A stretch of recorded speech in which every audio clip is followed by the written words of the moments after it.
What if Juliet's biggest enemy this season is not the outside world, not the rebellion, and not even the people ruling the silo, but her own mind being carefully edited in real time? Because after Silo Season 3, Episode 2, that is exactly what this story feels like now. What's up, everyone? Welcome back to Breakdown Epic. Just to let you know, this video will contain spoilers. Now, this episode did something I honestly loved. It took the mystery of Juliet's memory loss and tied it directly to the older timeline in a way that suddenly made both sides of the story feel like they were speaking to each other. And in my opinion, that is what made Episode 2 so strong. It was not just about Juliet forgetting, it was about the system proving it has been using the same tools for centuries. The clearest example of that is Charles. At first, it looked like she had simply lost her memory because of the crash after flying into that impossible cloud. But this episode makes it clear that is not what happened at all. She is being actively medicated. Her memories are being suppressed on purpose. And the exact same thing is happening to Juliet 352 years later. That is huge because it means the show is not just telling a story about one woman being controlled. It is telling a story about an entire method of power that has survived for centuries. The explanation from Dr. Sankovic about the medication is one of the most important bits of lore we have gotten in a while. Memory is not erased cleanly. It is blocked. The drawbridge comes up.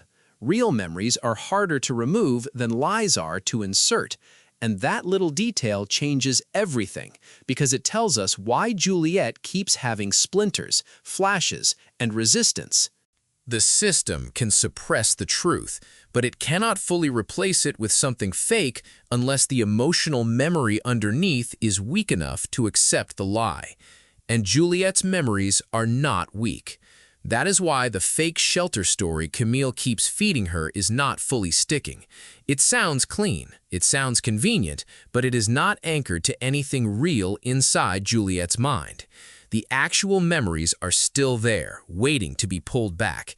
And that is exactly why the helmet matters. Now let me rewind for a second, because the note is the real turning point of the episode. Somebody inside the silo knows Juliet is not fully gone and wants to bring her back. And that raises the biggest question. Who sent it? The obvious answer is Patrick Kennedy's side, because his people already stole the helmets and they are clearly trying to spread the truth that outside is not what the display says it is. But I actually think the more emotionally effective answer might be Lucas. He's been missing long enough to feel suspicious, and the show keeps making sure we remember he is not confirmed dead. He knows too much. He has every reason to stay hidden, and if he has been watching Juliet from a distance, then sending her a note instead of revealing himself outright fits perfectly. Martha is the other strong possibility, because her relationship with Juliet has always had emotional weight, and this episode quietly reminds us of that.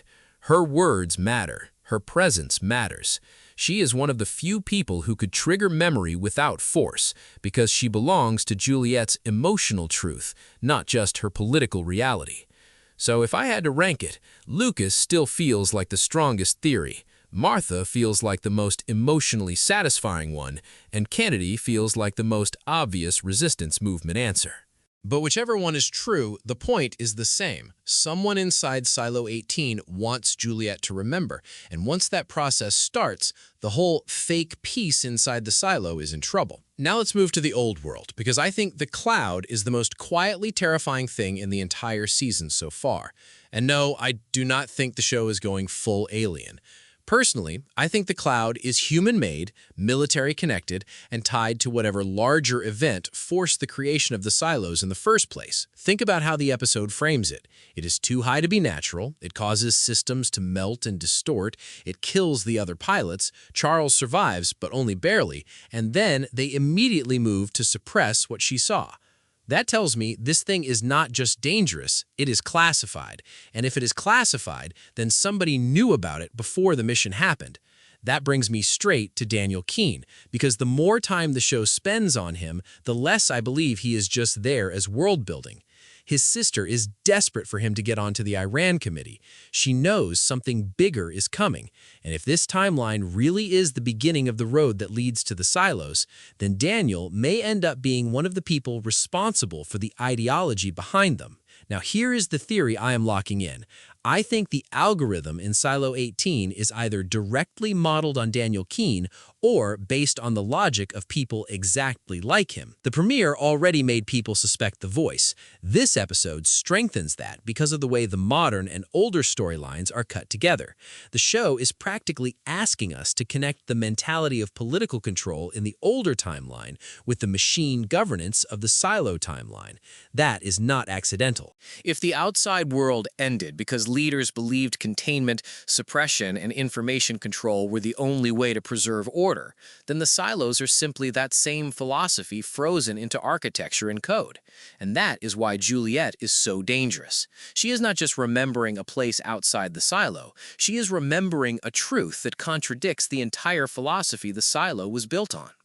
Now let's talk about the state of Silo 18, because the episode does a great job of showing us that peace there is fake. Yes, things look calmer. Yes, Juliette has become this symbolic figure people rally around. But under the surface, everyone is tense. Supplies are being stolen, Patty Kennedy's outsiders are spreading unrest, Billings is pulling away from the official line, Sims is being quietly undermined by the algorithm's preference for Camille, and Juliette herself is the walking contradiction at the center of it all. She is the reason calm exists, and she is also the reason it could all collapse again. That is what makes the threat of the Great Reset so chilling. Because the algorithm is not asking whether Juliette deserves truth. It is asking whether the silo can tolerate her becoming dangerous to the narrative.